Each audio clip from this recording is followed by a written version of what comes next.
જય શ્રી કૃષ્ણ જય મિત્રો, કેમ છો? ધોરણ 9 પ્રકરણ 5 ગણિત યુક્લિડની ભૂમિતિનો પરિચય. જય મિત્રો, આપણે 1 થી 3 વિડિયો લેક્ચરનો અભ્યાસ કર્યો. આજે આ ચોથો વિડિયો લેક્ચર છે. ગયા વિડિયો લેક્ચરમાં આપણે સ્વાધ્યાય 5.1 વિશે અભ્યાસ કર્યો.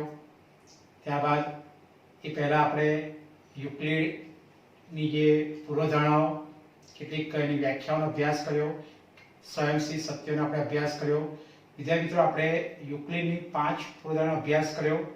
આજે આપણે આગળ એટલે કે કેટલીક થિયરી પહેલા શીખીશું, કેટલાક સવાલ જવાબ, અને ત્યારબાદ આપણે સ્વાધ્યાય 5.2 લઈશું. તો આપણે જે યુક્લિડની 5 પૂર્વધારણા શીખી ગયા, એમાંથી જે 5મી પૂર્વધારણા વિદ્યાર્થી મિત્રો છે, એના પરથી આપણે એક નવી પૂર્વધારણા શીખવાની છે, જે પ્લે ફેર ની પૂર્વધારણા તરીકે ઓળખાય. વિદ્યાર્થી મિત્રો, તે શું છે? તો વિદ્યાર્થી મિત્રો, આપણે સૌથી પહેલા જે જોઈએ કે આપણે યુક્લિડની જે 1 થી 5 પૂર્વધારણા અભ્યાસ કરી ગયા, અને 1 થી જે 5 પૂર્વધારણા છે એમાં જે આપણી પહેલી પૂર્વધારણા હતી કે એક બિંદુમાંથી બીજા બિંદુ સુધી થઈને પસાર થતી એક સીધી રેખા દોરી શકાય છે. વિદ્યાર્થી મિત્રો, આ પૂર્વધારણા ખાસ અગત્યની છે, એક માર્કમાં પૂછી શકે છે.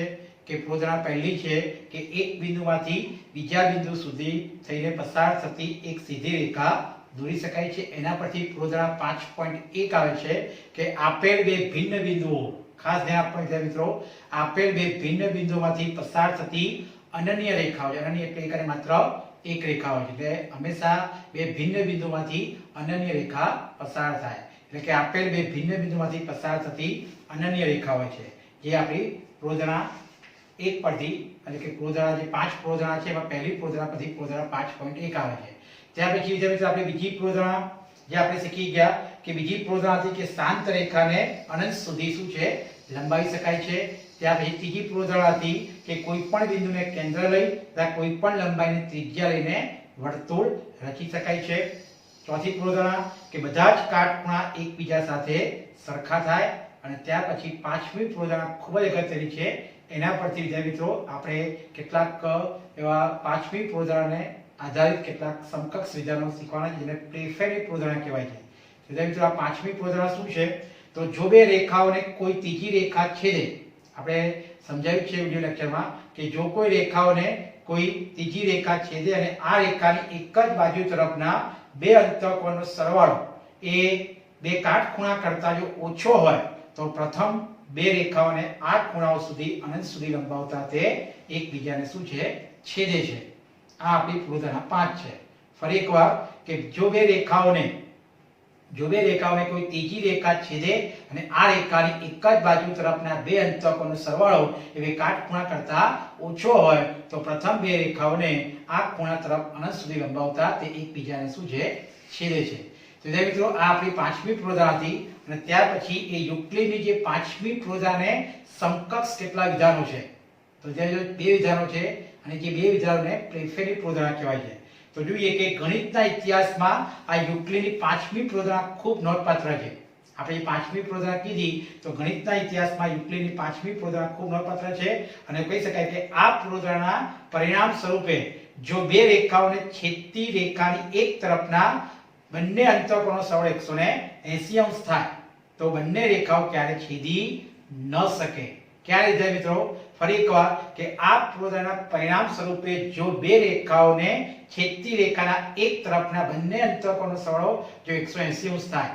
ફરી એકવાર કે જો બે રેખાઓને છેદતી રેખા, જે આપણે શીખી ગયા, જ્યારે બે રેખાઓને એક રેખા છેદે એટલે છેદિકા કહેવાય, અને જ્યારે છેદિકા છેદે એટલે એક બાજુના અંતઃકોણની બે જોડ બને છે.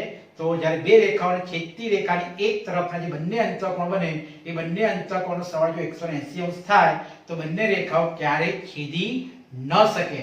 ક્યારે સરવાળો 180 અંશ થાય ત્યારે એ બંને રેખાઓ ક્યારેય એકબીજાને છેદી ન શકે. અને આ પૂર્વધારણાને સમકક્ષ અનેક વિધાનો છે, અને તેમાંનું એક છે પ્લેફેર ની પૂર્વધારણા છે, જેની શોધ કોણે કરી?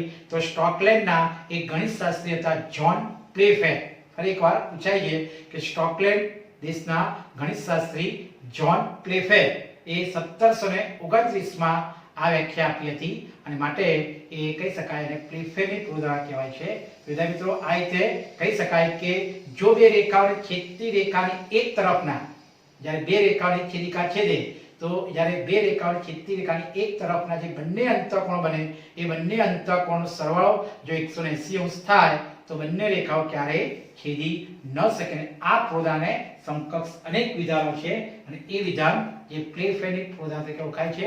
તો જોઈએ આપણે વિદ્યાર્થી મિત્રો, તો યુક્લિડની પાંચમી પ્રોધાને સમકક્ષ વિધાનો. તો યુક્લિડની જે પાંચમી પ્રોધા આપણે શીખી ગયા એ પાંચમી પ્રોધાને સમકક્ષ અનેક વિધાનો છે. તેમાંથી એક પ્લેફેર. શું છે મિત્રો? પ્લેફેરની પ્રોધા જેની શોધ કોણે કરી? તો સ્ટોકલેન્ડના એક ગણિતશાસ્ત્રી હતા જ્હોન પ્લેફેર. એ 1729 માં એમણે આ પ્લેફેરની વ્યાખ્યા જે આપી હતી જે અગત્યની છે. એ વ્યાખ્યા શું રીતે પૂછાય છે? પ્લેફેરની પ્રોધાનું પહેલું સમકક્ષ વિધાન કે દરેક રેખા L અને તેના પર ન હોય તેવા પ્રત્યેક બિંદુ P માટે, ખાસ ધ્યાન મિત્રો, દરેક રેખા L અને તેના પર ન હોય તેવા પ્રત્યેક બિંદુ P માટે એક અનન્ય રેખા, અનન્ય એટલે માત્ર એક રેખા M એવી હોય કે જે P માંથી પસાર થાય છે અને L ને શું છે? સમાંતર છે. વિદ્યાર્થી મિત્રો અહીંયા આકૃતિ દોરી છે કે એક રેખા L છે અને આ રેખા L પર ન હોય તો પ્રત્યેક બિંદુ મેં કહી દીધું છે P, એટલે કે રેખા L પર નથી તો એ બિંદુ ક્યાં છે? રેખાની બહાર છે. બહાર છે એટલે ગમે તે આવી શકે, ઉપર હોઈ શકે કે નીચે હોઈ શકે. એટલે કે રેખા L કે દરેક રેખા L અને તેના પર ન હોય તેવા પ્રત્યેક બિંદુ P માટે. તો રેખા L પર આ બિંદુ P નથી તો એવા બિંદુ P માટે એક અનન્ય રેખા, તો જોઈ શકો છો એક અનન્ય રેખા M એ દોરી છે. જોઈ શકો છો મિત્રો, બિંદુ P માંથી આ બીજી બે રેખાઓ તૂટક બતાવી છે કે આપણે શું કહીએ કે એક બિંદુમાંથી અસંખ્ય રેખાઓ પસાર થાય છે. પણ અહીંયા આગળ લખ્યું છે કે એક પ્રત્યેક બિંદુ P માટે એક અનન્ય રેખા, બિંદુ P માટે એક અનન્ય રેખા M એવી હોય છે કે જે P માંથી, જોઈ શકો છો P માંથી પસાર થાય છે પણ આ L ને શું કહેવાય? સમાંતર. એટલે કે મિત્રો આ L અને M રેખા બંને શું કહેવાય? સમાંતર છે. તો આ એક પ્લેફેરની પ્રોધા જે કહી શકાય કે આ એક પ્લેફેરની પ્રોધાનું પહેલું વિધાન છે. ફરી એકવાર ખાસ અગત્યની પ્લેફેરની પ્રોધા કે દરેક રેખા L અને તેના પર ન હોય તેવા પ્રત્યેક બિંદુ P માટે, એટલે કે રેખા L પર ન હોય તેવો પ્રત્યેક બિંદુ P હોઈ શકે, Q હોઈ શકે, ગમે તે હોઈ શકે. એટલે કે રેખા પર નથી એટલે રેખાની બહાર એટલે કે ઉપર હોય, ક્યાં? નીચે હોય તેવા L પર ન હોય તેવા પ્રત્યેક બિંદુ P માટે એક અનન્ય એટલે એક અને માત્ર એક રેખા દેખાય છે મિત્રો M. એ અનન્ય રેખા M જે P માંથી પસાર થાય છે કે અનન્ય રેખા M એવી હોય કે જે P માંથી પસાર થાય છે. જોઈ શકો છો મિત્રો, આ P માંથી રેખા M પસાર થાય છે અને L ને શું છે? સમાંતર છે. એટલે કે આ જે M સમાંતર શું કહેવાય? M. તો આ પ્લેફેરની પ્રોધા છે.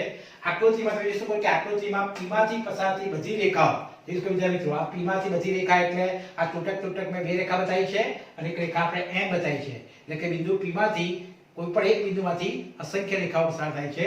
તો P માંથી પસાર થતી બધી રેખાઓમાંથી માત્ર M જ, જોઈ શકો મિત્રો, મેં ઘાટાક્ષર બતાવી છે, માત્ર M જ L ને શું છે?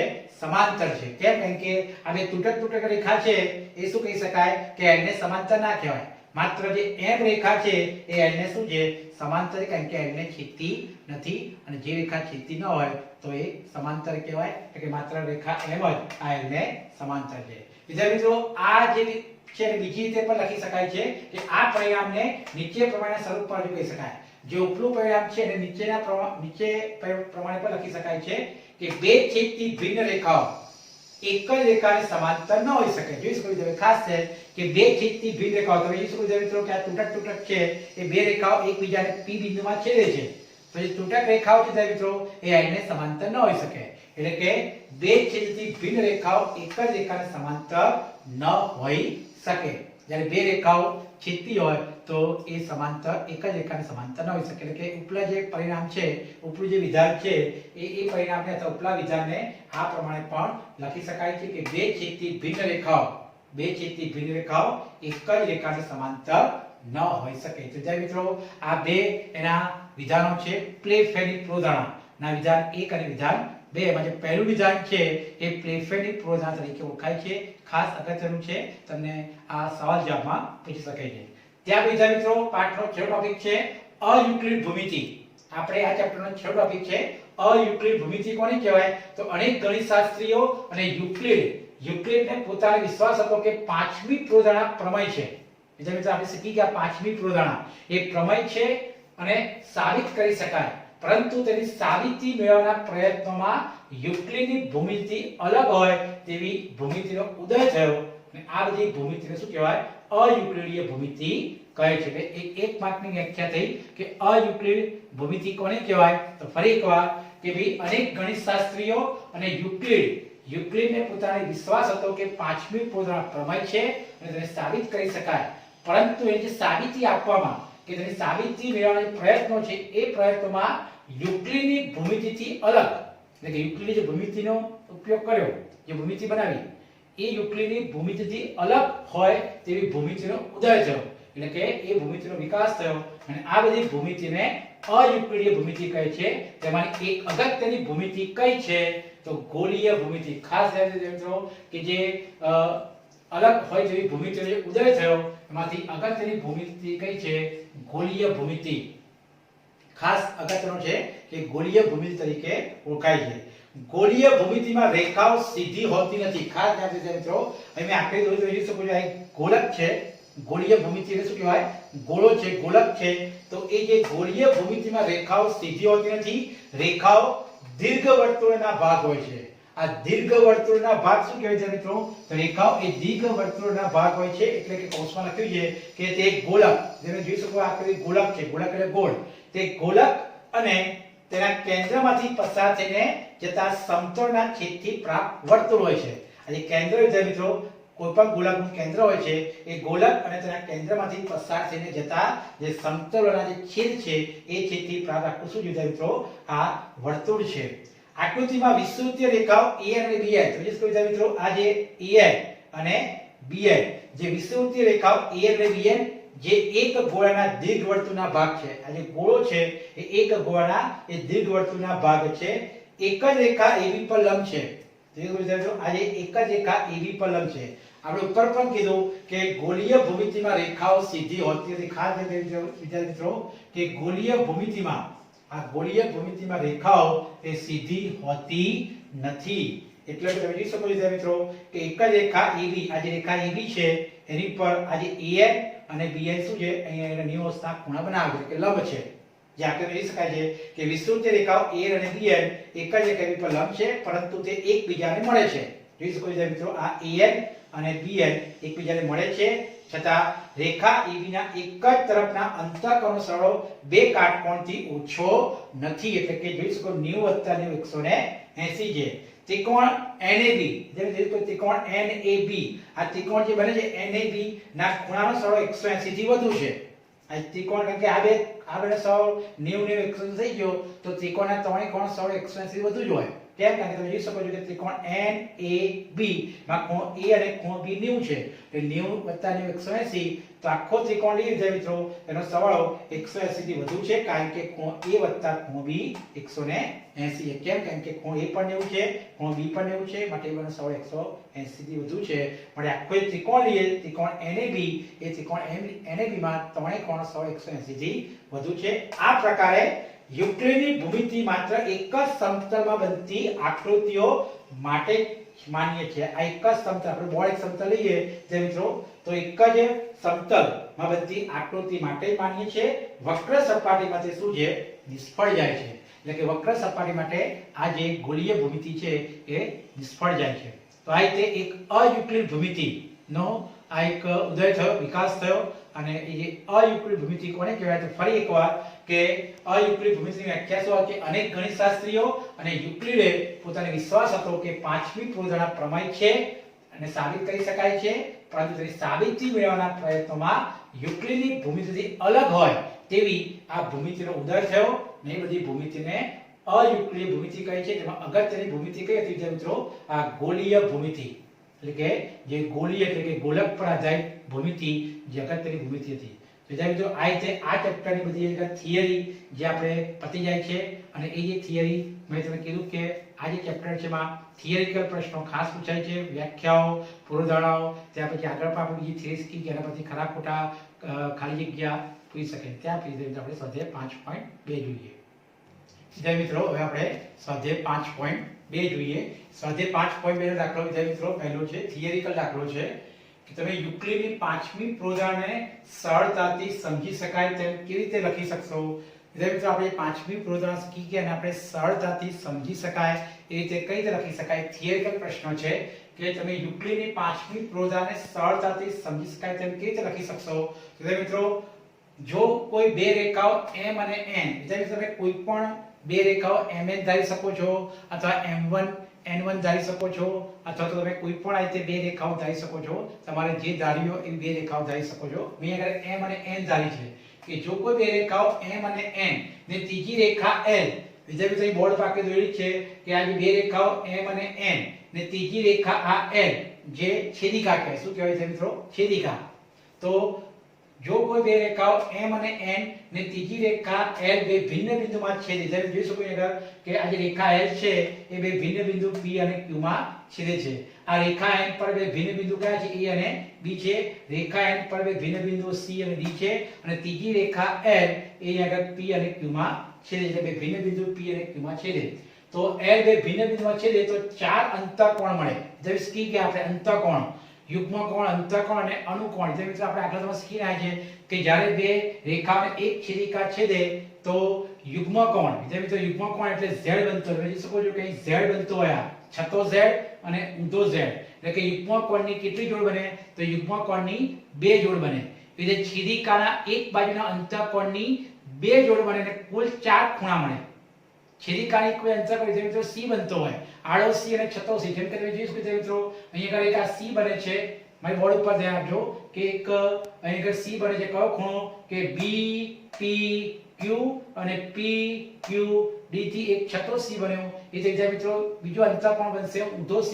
તો કયો આવશે મિત્રો? a p q અને p q c. એટલે કે જોઈ શકો છો કે એક ઊંધો એટલે કે એક છતો c અને એક બીજો આડો c બને છે. એટલે કે અંતઃકોણ એટલે કે છેદિકાની એક બાય અંતઃકોણ એટલે વિદ્યાર્થી મિત્રો c બનતો હોય. યુગ્મકોણ એટલે વિદ્યાર્થી મિત્રો z બનતો. જોઈ શકો z એટલે a p q અને p q d. વિદ્યાર્થી મિત્રો આમ z બને. તમે ખાસ આપણે શીખી ગયા આગલા ધોરણમાં કે જે z બનતો હોય તો ખૂણો a p q અને p q d. આ રીતે છતો z અને ઊંધો z આવશે b p q અને p q c અથવા તો c q p. આ રીતે છતો z અને ઊંધો z. એ તો વિદ્યાર્થી મિત્રો છેદિકાની એક બાજુનો અંતઃકોણ એટલે આ c બને છે. હું અહીં ઘાટું બતાવું છું, આ c બને છે. તમે જોઈ શકો છો એ રીતે એક છતો c અને કઈ આગળ ઊંધો c બને છે. એ રીતે અનુકોણની કેટલી જોડ બને? અનુકોણની ચાર જોડ બને. જેમાં f બનતો હોય, છતો હોય બને, આડો હોય, કઈ રીતે f બનતો હોય છે આપણે આગળ તમે શીખી રહ્યા છીએ. તો ફરી એકવાર કે જો કોઈ બે રેખાઓ m અને n ને ત્રીજી રેખા l બે ભિન્ન બિંદુઓમાં છેદે તો ચાર અંતઃકોણ બને છે. કયા ચાર અંતઃકોણ? તો વિશે કહી મિત્રો કે જમણી બાજુ છે એક અંતઃકોણ b p q, બીજો અંતઃકોણ p q d. જમણી બાજુ બે અંતઃકોણ, એ રીતે ડાબી બાજુ બે અંતઃકોણ a p q એટલે કે p આવે અને p q c એટલે કે q આવે. તો આ રીતે બે અંતઃકોણ જમણી બાજુ, બે અંતઃકોણ ડાબી બાજુ, એટલે કે કુલ ચાર અંતઃકોણ. તો ચાર અંતઃકોણ મળે તો આ ચાર અંતઃકોણ પૈકી રેખા l ની કોઈ પણ એક બાજુ પર આવેલા બે અંતઃકોણ. તમે જોઈ શકો કે આ રેખા l ની કોઈ પણ એક બાજુ એટલે કે જમણી બાજુ ક્યાં? ડાબી બાજુ. તો કોઈ પણ એક બાજુ પર આવેલા બે અંતઃકોણ, જેમ કે જમણી બાજુ બે અંતઃકોણ આવે ને ડાબી બાજુ બે અંતઃકોણ, એ બે અંતઃકોણનો સરવાળો 180 અંશ થાય તો રેખાઓ m અને n એકબીજાને છેદે. તો જે વિદ્યાર્થી મિત્રો અહીંયા આગળ 90 અંશના ખૂણા બને છે. આ પણ 90 અંશનો ખૂણો, આ પણ 90 અંશનો ખૂણો, જેના કારણે છેદિકાની આ જે એક બાજુના જે અંતઃકોણ છે, બે અંતઃકોણનો સરવાળો 90 + 180 અંશ થાય. એ વિદ્યાર્થી મિત્રો ડાબી બાજુ પર જોઈ શકો છો કે આ 90 અંશનો ખૂણો બને છે, આ પણ 90 અંશનો ખૂણો બને છે. એટલે કે ડાબી બાજુ જે બે અંતઃકોણ બને છે એ બે અંતઃકોણનો સરવાળો પણ 90 + 180 અંશ થાય. એટલે કે રેખાઓ m અને n એકબીજાને છેદે. જોઈ શકો છો મિત્રો કે જ્યારે આ રીતે સરવાળો 180 અંશ થાય, બે અંતઃકોણો, જમણી બાજુના બે અંતઃકોણો, ડાબી બાજુના બે અંતઃકોણનો સરવાળો 180 અંશ થાય તો રેખાઓ m અને n એકબીજાને છેદે નહીં. એટલે કે m અને n શું છે? સમાંતર રેખાઓ છે. તે બોર્ડ જોઈ શકો છો કે m અને n શું છે? સમાંતર રેખાઓ છે. આપણે સંકેતમાં શું લખાય? m સમાંતર n. તો આ રીતે આપણે એક સરળતાથી અને પાંચમી પૂર્વધારણાને સમજાવી શકાય છે મિત્રો. તો આ રીતે આકૃતિ પરથી આપણે આના રીતે આ સવાલને સમજાવી શકાય. ફરી એકવાર કે જો કોઈ બે રેખાઓ m અને n, જો કોઈ બે રેખાઓ m અને n ની ત્રીજી રેખા l બે ભિન્ન બિંદુમાં છેદે તો ચાર અંતઃકોણ મળે એ ચાર અંતઃકોણ મળે અને આ ચાર અંતઃકોણો પૈકી રેખા L ની કોઈ પણ એક બાજુ એટલે કે જમણી બાજુ અથવા ડાબી બાજુ કે કોઈ પણ એક બાજુ આવેલા બે અંતઃકોણનો સરવાળો 180 અંશ થાય તો આ રેખાઓ જે M અને N છે એકબીજાને છેદે નહીં એટલે કે રેખાઓ M અને N શું કહેવાય સમાંતર રેખાઓ કહેવાય પણ ક્યારે કે જે ચાર અંતઃકોણો પૈકી કોઈ એક બાજુના જે અંતઃકોણનો સરવાળો 180 અંશ થાય ત્યારે એ બે રેખાઓ છેદે નહીં એટલે કે સમાંતર કહેવાય છે મિત્રો તો આ રીતે એક સવાલ થિયરિકલ સવાલ છે તે સવાલ બીજો પણ એવો જ છે મિત્રો શું યુક્લિડની પાંચમી પૂર્વધારણા પરથી સમાંતર રેખાઓનું અસ્તિત્વ નક્કી કરી શકાય તો ઉપર આપણે સમજાવ્યું કે હા કે આપણે ઉપર સમજાવ્યું કે શું યુક્લિડની પાંચમી પૂર્વધારણા પરથી સમાંતર રેખાઓનું અસ્તિત્વ નક્કી કરી શકાય હા સ્પષ્ટ કરો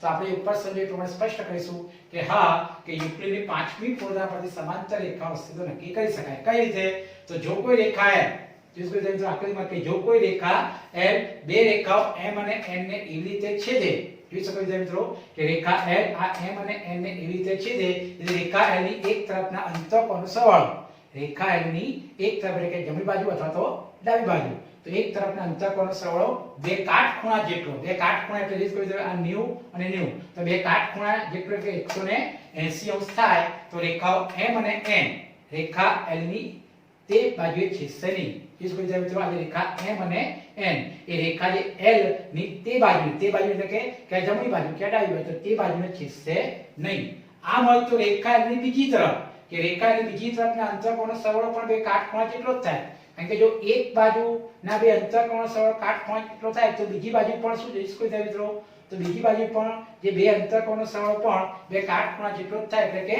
180 અંશ થાય એટલે કે રેખા M અને N રેખા L બીજી તરફ પણ છેદશે નહીં એટલે કે જો જમણી બાજુ ના છેદે જાય મિત્રો તો ડાબી બાજુ પણ છેદશે નહીં આમ L ની એક જ તરફના બે અંતઃકોણનો સરવાળો 180 અંશ થાય તો M અને N કદી છેદશે નહીં ફરી એકવાર કે L ની એક જ તરફના બે અંતઃકોણ એક જ તરફના એટલે કે જમણી બાજુ અથવા તો ડાબી બાજુ કે L ની એક જ તરફના બે અંતઃકોણનો સરવાળો જો 180 અંશ થાય તો M અને N કદી છેદશે નહીં અને જો કદી ન છેદે તો પછી M અને N કેવી કહેવાય છે મિત્રો સમાંતર રેખાઓ જ કહેવાય એટલે આ રીતે એક પાંચમી પૂર્વધારણા એ પાંચમી પૂર્વધારણા પરથી આપણે સમાંતર રેખાઓનું અસ્તિત્વ પણ નક્કી કરી શકાય છે કે પૂર્વધારણા પાંચમી પરથી આપણે સમાંતર રેખાઓનું અસ્તિત્વ નક્કી કરી શકાય કે જો રેખા L કે જો કોઈ પણ રેખા L ની એક તરફના જે બે અંતઃકોણો હોય એક તરફના બે અંતઃકોણનો સરવાળો 180 અંશ થતો હોય તો તે રેખાઓ કહી શકાય કે છેદશે નહીં અને કે રેખાઓ M અને N છેદશે નહીં અને પરિણામે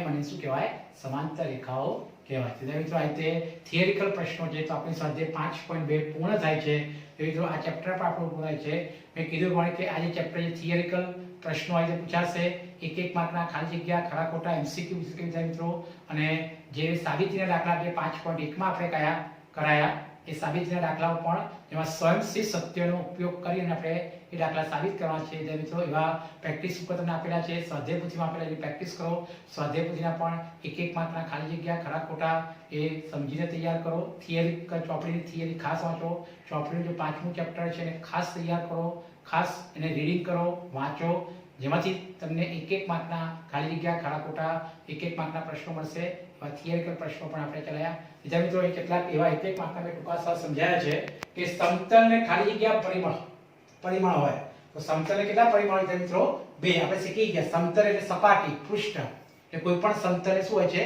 બે પરિમાણ હોય છે ત્યાર પછી બે ભિન્ન બિંદુમાંથી ખાલી જગ્યા રેખા અથવા રેખાઓ પસાર થતી હોય મિત્રો બે ભિન્ન બિંદુમાંથી અનન્ય એટલે એક અને માત્ર એક જ રેખા પસાર થાય કેમ કારણ કે આપણે શીખી ગયા પૂર્વધારણા આપણી પહેલી પૂર્વધારણા અને એના પછી પૂર્વધારણા 5.1 કે બે ભિન્ન બિંદુ હોય તો બે ભિન્ન બિંદુમાંથી ખાલી જગ્યા રેખા કે રેખા એટલે કે બે ભિન્ન બિંદુમાંથી હંમેશા એક અને માત્ર એક જ રેખા પસાર થાય જે ત્રણ સમરેખ બિંદુઓ એટલે મિત્રો ખાસ ધ્યાન આપો સમરેખ બિંદુ એટલે એક જ રેખા પર આવેલા છે મિત્રો કેમ કે આ એક રેખા H છે અને ત્રણ સમરેખ બિંદુ દાખલા કે આ બિંદુ A આ બિંદુ B અને આ બિંદુ C જો ત્રણ સમરેખ બિંદુ એટલે કે આ ત્રણ બિંદુ એક જ રેખા પર આવેલા છે મિત્રો એક રેખા પર આવેલા બિંદુઓને સમરેખ બિંદુઓ કહેવાય એની વ્યાખ્યા છે કે આપેલા બધા જ બિંદુઓ જો એક જ રેખા પર આવેલા હોય તેને સમરેખ બિંદુઓ કહેવાય ત્યાં આપણે ત્રણ બિંદુ લીધા છે ઉદાહરણ તરીકે ત્રણ બિંદુમાં A B અને C એ ત્રણે ત્રણ સમરેખ હોય તો એક જ રેખા પર આવેલા હોય તો ત્રણ સમરેખ બિંદુમાંથી